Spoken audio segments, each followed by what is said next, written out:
Here's something most entrepreneurs don't realize. Funding isn't one size fits all. Every business has different goals, different risk levels, different cash flow patterns, and each one requires a different funding approach. Today, we're going to break down the main types of growth funding, what each one is best for, the real trade-offs you need to understand, and a simple framework to help you choose the right option for your business.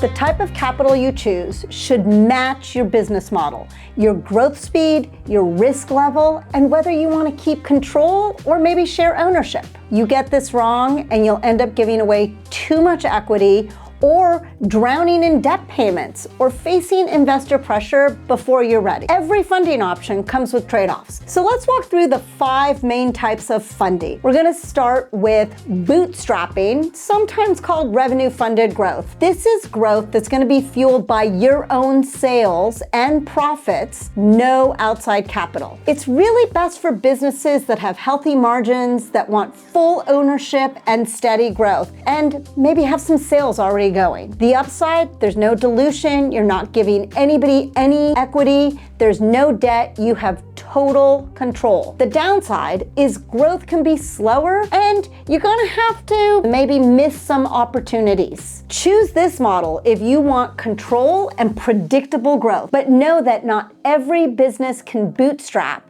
if the startup costs are too high. Next, debt funding. This is the most common option for small businesses. You borrow money and repay it with interest. Bank loans, SBA loans, lines of credit. So who is it best for? Mostly for established businesses with predictable cash flow, funding things like inventory, equipment, or marketing campaigns where that ROI is going to be clear. What's the upside? You keep full ownership, you have predictable payments, and it's often cheaper than equity. What's the downside? You need good credit, you'll personally guarantee the loan, and the repayment is going to start immediately. So you're going to choose this option if you know exactly how you'll use the money and how you'll generate the cash to repay it. Choosing the wrong funding can destroy your ownership or even cripple your cash flow. So how do you compare the cost of debt versus the dilution of equity? Use LivePlan to model your future. Easily run multiple scenarios. You can compare a bank loan versus investor capital and see instantly how each choice impacts your cash reserves and even your profits. Don't choose blindly. Plan with confidence. Start modeling today and get 50% off your first month using the link in the description. So now your third option, asset-based financing. This funding is tied to the value of your assets. Equipment leases, inventory financing, or potentially factoring receivables. Who is this best for? Manufacturers, product-based businesses, or companies with large receivables. Now, what's the upside?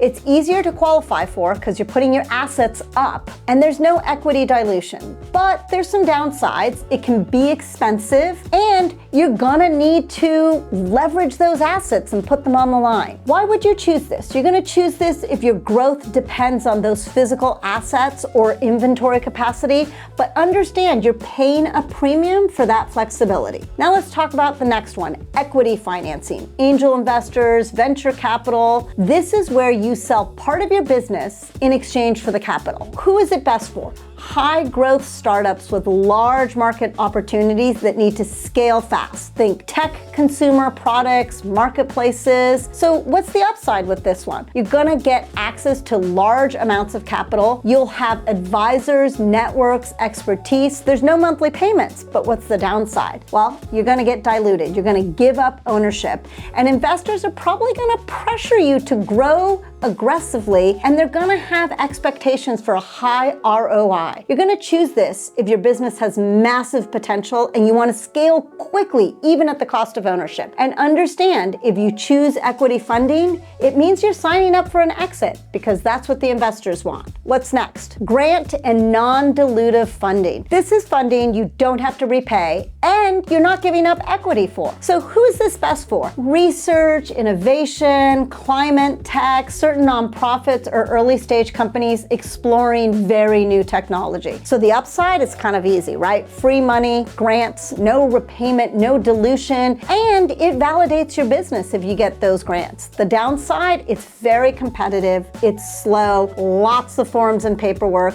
and often restrictive in who can apply and even how you can use the funds. Choose this if you qualify, and you can wait for the approval cycles. So how do you actually decide? Ask yourself these 5 questions. First, how fast do I need to grow? Fast growth with an exit strategy, equity is for you. Moderate growth, maybe loans. Slow and steady, bootstrapping, right? Second, how predictable is my cash flow? Highly predictable, you know cash coming in and going out, debt can work for you. So is it seasonal or volatile? You will require cash flow forecasting in order to make sure you get enough funding, whether it's debt or your business model supports equity funding. Third question, how much control do I want to keep? Do you want full control? You're not concerned about an exit strategy? Well, then avoid equity. Are you open to partners and advisors and you have an exit strategy? Consider investors. Fourth question, what stage am I in?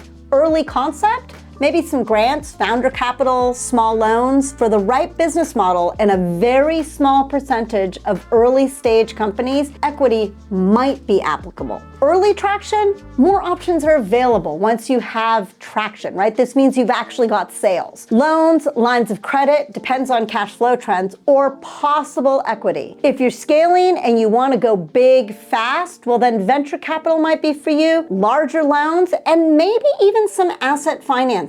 So fifth question, what's the risk profile of this opportunity? High risk? Investors can take the risk with you, but can also put more pressure and risk on the venture. Are you low risk? Maybe less cash needed? Debt keeps ownership, but can be expensive, right? You're paying that interest. Here is a simple rule. Choose the least expensive capital that still allows you to hit your growth milestones without undue risk. Debt can be expensive, but it gives you full ownership and requires cash flow, right? You need to be able to pay those interest payments. Equity is going to give up some of your company, sometimes a lot of it, and it means you're no longer the boss, but it buys speed. Bootstrapping your growth is the cheapest, but also can be the slowest and personally risky. Your funding choices shape your company's future, your ownership, your speed, your stress level, and your opportunities. The right funding matches your growth stage, your risk level, and your long-term goals, right? This is really, really critical. But before you choose debt, equity, bootstrapping, asset loans, you need to know one critical thing. How much money do you actually need? Asking for the wrong amount is really just as dangerous as picking the wrong type of funding. We've broken down that exact calculation in our next video. Subscribe so you don't miss it. Choose your funding intentionally, because how you grow is just as important as how fast you grow. Thanks for watching. Now go build something great.